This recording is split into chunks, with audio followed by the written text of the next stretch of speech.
Angela. Hello and welcome to the 24 Today podcast. Hi, Pastor Tom. Thank you so much for having Yeah, me. thanks. And we can see your books behind there and entitled "I Can Work." Just appreciate again you being on the show. So, how did this start with you? This idea of "I can work," and tell us a little bit more of what that means. I was working in a private school setting, and I had individuals, middle school to high school ages, coming to my classroom to really learn work skills. And when I'd first begun, I didn't really even know what that entailed. And I started to really think, what are these work skills and what do they need to really be prepared for the workforce? So I began to look at where are they going to work for off campus jobs, where are they volunteering, what are some of their opportunities. And I found common kind of positions in areas like food service, grocery, some office work, and pieces in that sense. So I started to develop almost like a curriculum around just my classroom's needs of those areas and looking at, okay, what jobs can we practice in my classroom to prepare for going to TJ Maxx? Oh, let's do retail work. They're working at a restaurant. How do we practice those skills they need with some of the silverware, the Hmm. packaging, setting the table? Let's practice it in the classroom. And Okay. it evolved to just being this piece that, really had a focus for those foundational skills in a variety of areas of employment. Okay. And then, so that's in the school setting. Right. Which is wonderful. But then you can also do that as a parent at home. You can take your kids and you can begin to look at what they already like to do, what you've Mm-hmm. noticed that they like to do, and then you can develop some work around that to make it sort of like a job experience where they have some responsibilities. Right. Tell me more about that idea.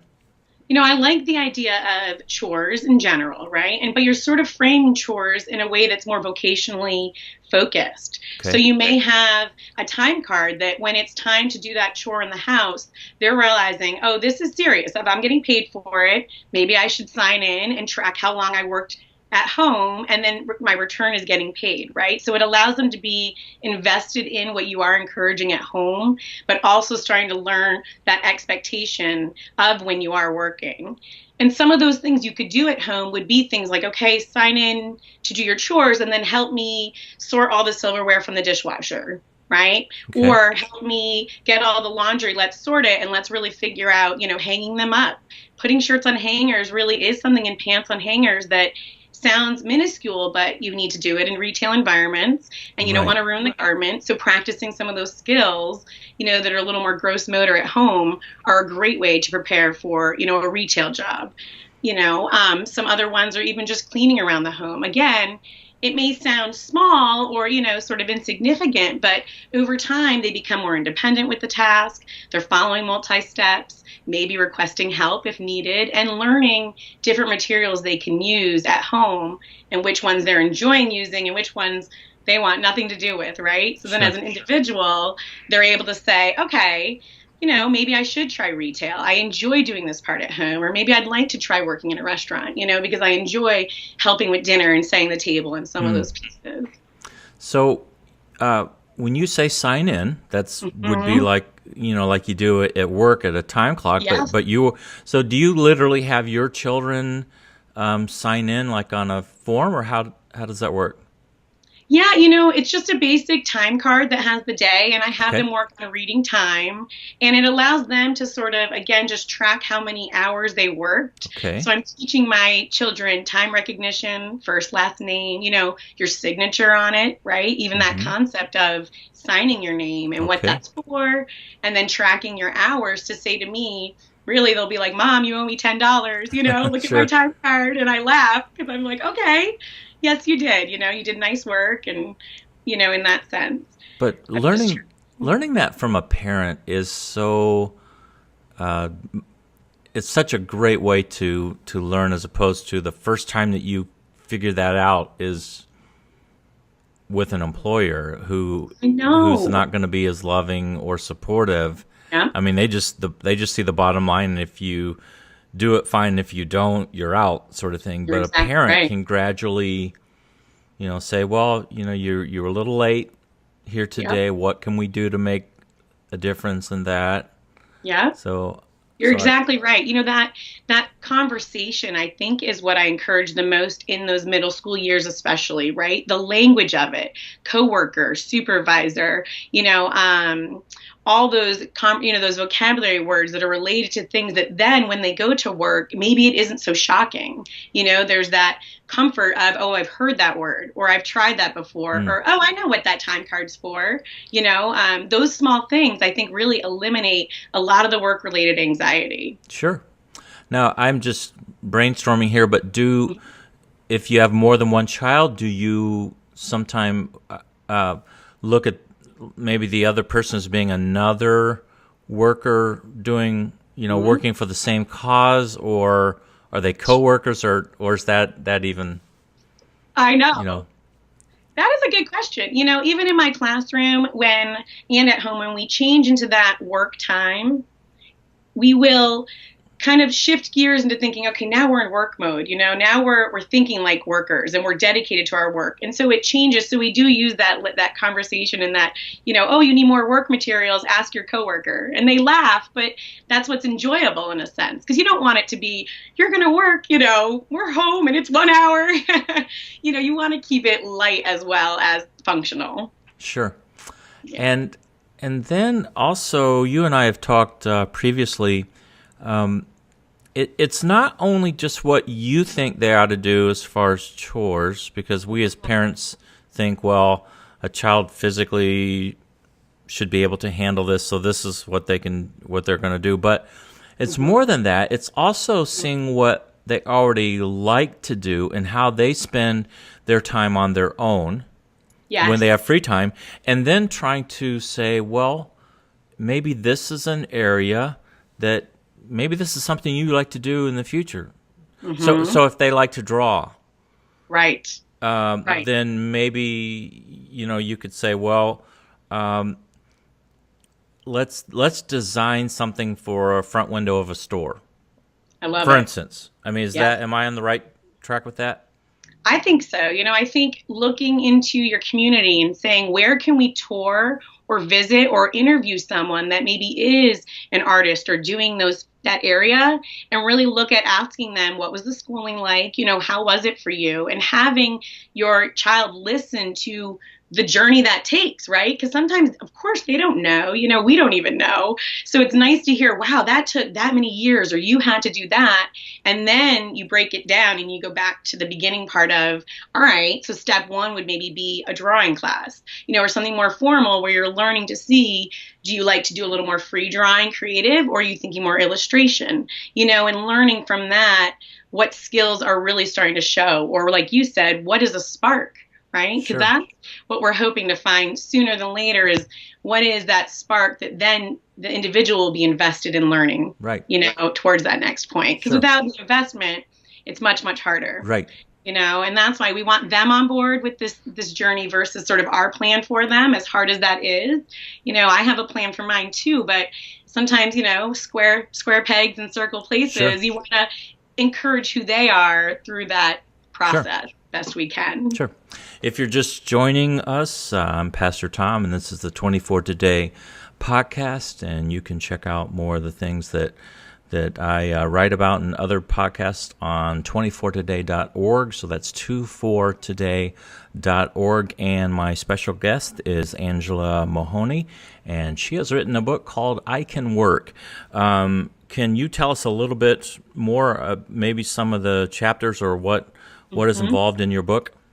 Sure. So it's 5 modules, and the first module is job readiness. And I really like to start at that point, because that's where you're getting more of your soft skill kind of discussions and, lesson plans. But take lesson plans lightly. It just means it models and talks about how to have the conversation with whatever individual you're supporting.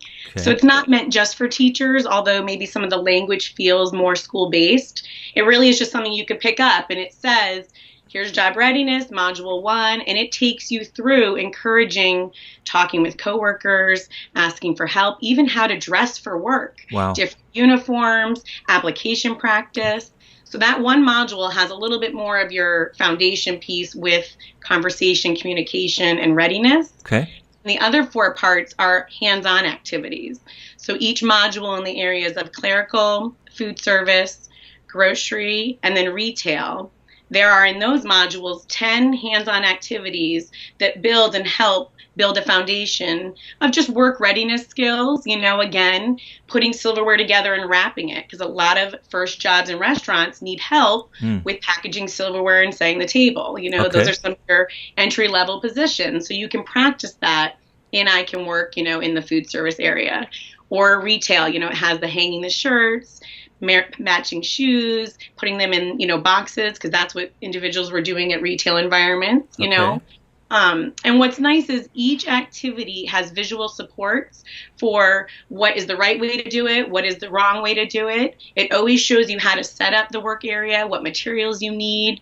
So it's very easy for anybody to sort of pick up and know, step 1, here's what I need. It really guides you through that process. So obviously it works perfect for teachers in schools. It does for, yes, Fred. But then again, for parents or for grandparents, maybe it could be the grandparent.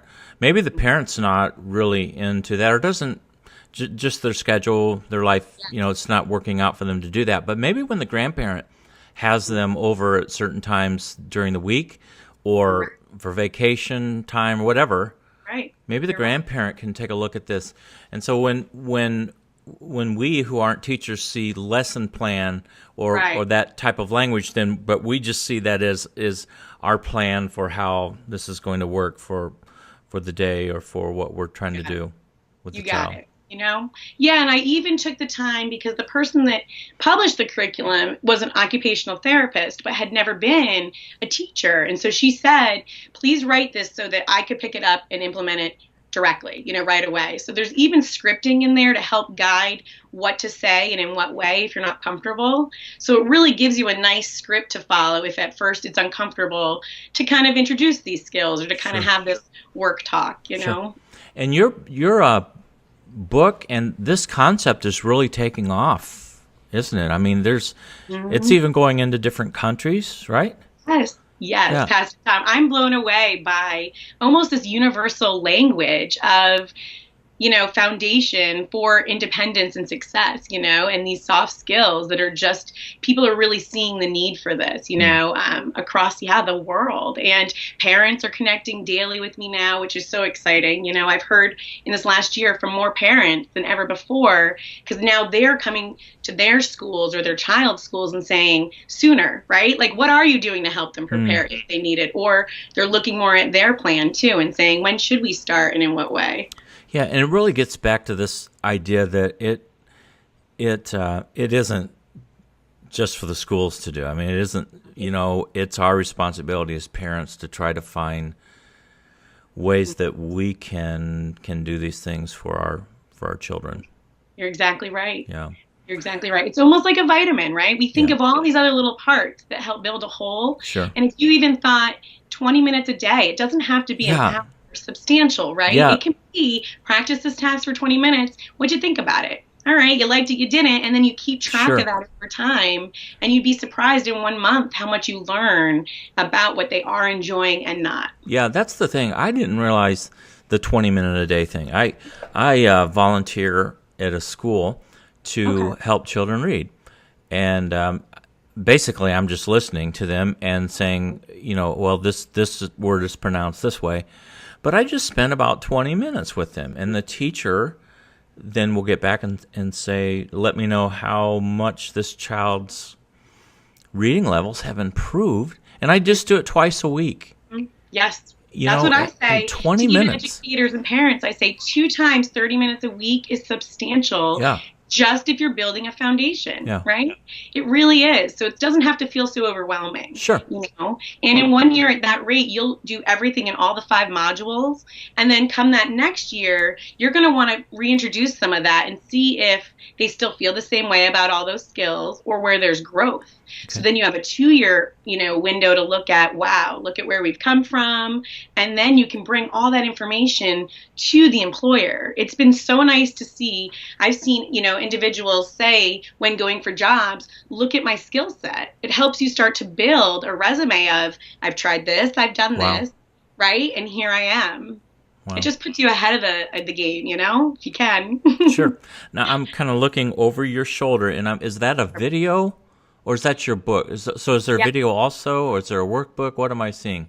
You are seeing it comes on a PDF, a CD-ROM, where there Okay. are PDFs that you can access all 400 pages of the curriculum on your computer. If you Oh, didn't want to print it or you want to select what parts you wanted, you can also get it as a manual. And then additionally, we have student workbooks now for tracking, or individual workbooks for tracking jobs completed and then what they thought about it, as well as a lot of the other worksheets that are in that soft skill module. So okay. it has the practice application sheets, it has all your job vocabulary, all your data collection charts if you prefer to take data. So it's a really nice resource per student to have. So that is icanwork.therapro.com. Mm-hmm. So it's icanwork.therapro.com. That's your website, and Yeah. learn more there. Just tell us, Yeah. how much is the material? So you can receive, if you wanted just the CD-ROM and you wanted to print on your own, that is $50 for the whole program in that one package. And then additionally, if you wanted the manual printed with the CD, it would be $75 for the combination. Great. Yeah. Okay, you had mentioned a few minutes ago a term. You said soft skills. Is that how? Yeah. Can you explain that? Yes. So instead of it being more of your physical skills where you know how to hang a shirt on a hanger or pair the shoes or do the stocking, it's more those interpersonal skills. Eye contact, Oh.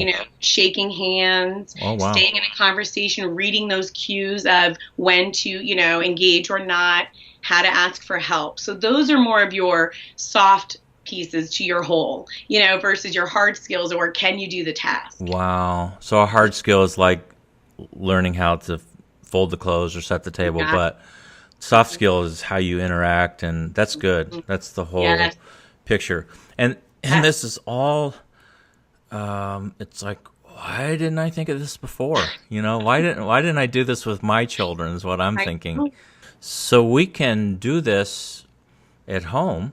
20 minutes a day or 20 minutes a week, if that's, however we get started, we can just start doing. Yes. Practicing Exactly. these soft skills and the other skills. I love it. Mm-hmm.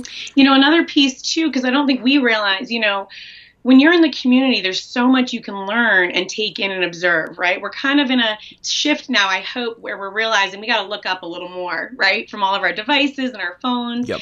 Take those times when you are maybe at the post office or the grocery store or different places, point out uniforms, point out some of the things you're seeing, look at some of what they're doing, and have that time to just, again, reflect, take it in, and then learn, okay, should we go down this route more? Okay. Right? You're always going maybe to an ice cream, I'm going, to an ice cream shop.